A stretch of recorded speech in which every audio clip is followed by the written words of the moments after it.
नमस्कार। जयतु भारती में आप सबका स्वागत है। आज का हमारा पाठ्य बिंदु है श्रृंगार रस। काव्य में श्रृंगार रस कहाँ पर होता है, यह कैसे उत्पन्न होता है, इसे हम आज इस वीडियो में उदाहरण सहित पढ़ेंगे। तो सबसे पहले देखते हैं श्रृंगार रस की परिभाषा। काव्य में जहां पर नायक नायिका, प्रेमी प्रेमिका, पति पत्नी अथवा नर नारी के प्रेम का वर्णन किया जाता है, वहां पर श्रृंगार रस होता है। अथवा ऐसे भी कह सकते हैं कि नायक नायिका, प्रेमी प्रेमिका, नर नारी, पति पत्नी के मन में जो रति नामक स्थायी भाव पहले से ही विद्यमान होता है, वही भाव विभाव, अनुभाव और संचारी भावों के संयोग से श्रृंगार रस बन जाता है। अर्थात जो स्थायी भाव होते हैं वे पहले से ही मन में विद्यमान होते हैं।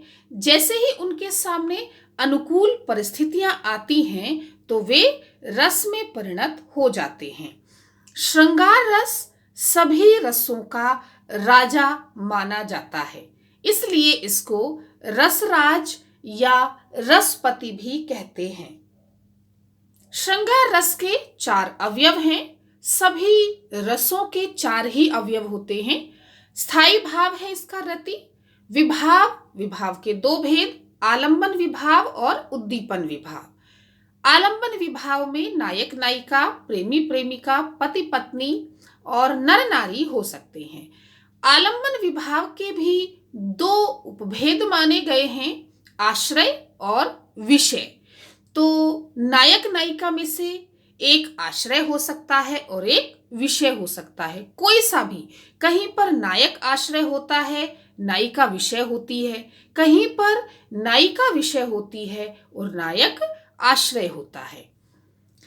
तो इस प्रकार से जो प्रेमी प्रेमिका हैं और पति पत्नी हैं या नर नारी हैं, तो उनमें से कोई भी विषय और आश्रय हो सकता है। उद्दीपन विभाव होते हैं श्रृंगार रस के। विषय की जो चेष्टाएं होती हैं, उपवन है, एकांत स्थान है अथवा सुहावना मौसम है। अनुभाव है आश्रय की चेष्टाएं। आश्रय जो भी चेष्टा करता है वो अनुभाव के अंतर्गत आती हैं। स्पर्श, उसकी बातें आदि अनुभाव होती हैं। हर्ष, आवेग, मद, मोह, स्मृति आदि इसके संचारी भाव हैं। श्रृंगार रस के 2 भेद होते हैं, संयोग श्रृंगार और वियोग श्रृंगार। वियोग श्रृंगार को विप्रलंभ श्रृंगार भी कहा जाता है। तो आइए इनका अलग अलग अध्ययन करते हैं। तो संयोग श्रृंगार कहाँ पर होता है? काव्य में जब नायक नायिका, प्रेमी प्रेमिका, पति पत्नी अथवा नर नारी के मिलन का वर्णन किया जाता है तो वहां पर संयोग श्रृंगार रस होता है। जैसे रामायण में जहां पर राम और सीता एक साथ हैं तो वहां पर संयोग श्रृंगार रस है। जहां पर राधा कृष्ण का एक साथ वर्णन किया गया है वहां पर संयोग श्रृंगार रस होता है। इसको उदाहरण से समझते हैं। राम को रूप निहारत जानकी, कंगन के नग में परछाही, याति सबई सुधि भूल गई, कर टेक रही पलटारत नाही। इन पंक्तियों में सीता और राम के विवाह का वर्णन है। जिस समय राम और सीता दोनों विवाह मंडप में वेदी के पास बैठे हुए हैं तो जो जानकी हैं, जो सीता हैं, उनके हाथ में कंगन है और उस कंगन के नग में श्री राम की जो परछाई दिखाई दे रही है उसे वे एकटक देख रही हैं और वे चाहती हैं कि ये पल, ये क्षण कभी ना टले। तो इसे हम स्पष्टीकरण के माध्यम से एक बार समझने का प्रयास करते हैं। स्थायी भाव रति है, विभाव इसमें आलंबन विभाव में आश्रय सीता है, क्योंकि सीता के मन में जो रति नामक स्थायी भाव है वह जागृत हुआ है। विषय कौन है? राम है, क्योंकि राम को देख करके वह भाव जागृत हुआ है।